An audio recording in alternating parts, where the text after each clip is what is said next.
So, hi guys, welcome back to my channel YouTube. So, ഇന്ന് ഞാൻ പറഞ്ഞു തരാൻ പോകുന്നത് ഒരു ചെറിയൊരു ടിപ്പാണ്. അത് എന്താണെന്ന് വെച്ച് കഴിഞ്ഞാൽ നമുക്ക് നമ്മുടെ വാട്സപ്പിലത്തെ സ്റ്റാറ്റസ് എങ്ങനെ ഒരു ആപ്ലിക്കേഷനും ഇല്ലാണ്ട് നമുക്ക് ഡൗൺലോഡ് ചെയ്യാൻ സാധിക്കും എന്നാണ് നമ്മുടെ ട്രിക്ക്. അത് നമുക്ക് നോക്കാം.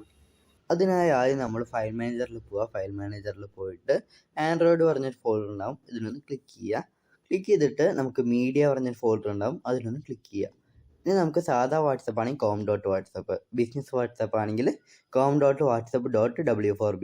അപ്പോൾ നിങ്ങളുടെ ഏതാണോ അതിലൊന്ന് ക്ലിക്ക് ചെയ്യുക. ഞാനിപ്പോൾ com.whatsapp.w4b ആണ് ക്ലിക്ക് ചെയ്യുന്നത്. ഇനി നമുക്ക് വാട്സപ്പ് ബിസിനസ് ഒന്ന് ക്ലിക്ക് ചെയ്യാം. ഇനി നമുക്ക് ഇവിടെ മീഡിയയിലൊന്ന് ക്ലിക്ക് ചെയ്യാം. അപ്പോൾ ഇവിടെ വന്നു കഴിഞ്ഞാൽ നമുക്കിവിടെ മേലെ റൈറ്റ് സൈഡായിട്ട് 3 ഡോട്ട് കാണാം, അതിനൊന്ന് ക്ലിക്ക് ചെയ്തിട്ട് ഷോ ഹിഡൻ ഫയൽസ് കൊടുക്കാം. ഷോ ഹിഡൻ ഫയൽസ് കൊടുത്ത് കഴിഞ്ഞാൽ നമുക്കിവിടെ സ്റ്റാറ്റസസ് പറഞ്ഞൊരു ഫോൾഡർ ഓപ്പൺ ആയിട്ട് വരുന്നതാണ്.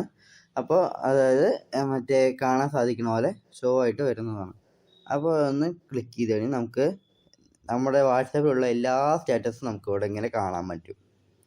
അപ്പോൾ ഇവിടെ നമുക്ക് എടുത്ത് ഷെയർ ചെയ്യേ എന്തെങ്കിലും നമുക്കായിട്ട് സ്റ്റാറ്റസ് ഇടുക, അങ്ങനെ എന്ത് വേണമെങ്കിൽ നമുക്കിവിടെ ചെയ്യാനായിട്ട് സാധിക്കും. സോ ഈ ഒരു വീഡിയോ ഇഷ്ടമായി വിചാരിക്കുന്നു. ഇഷ്ടപ്പെട്ടാൽ ലൈക്ക് ചെയ്യുക, എല്ലാവർക്കും ഷെയർ ചെയ്യുക, പിന്നെ സബ്സ്ക്രൈബ് ചെയ്യാത്തവർ തീർച്ചയായും സബ്സ്ക്രൈബ് ചെയ്യുക.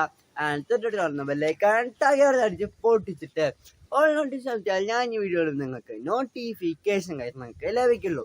പിന്നെ കമന്റും കൂടി ചെയ്യണം. നല്ല വീഡിയോ ആയി വീണ്ടും കാണാം. See soon by.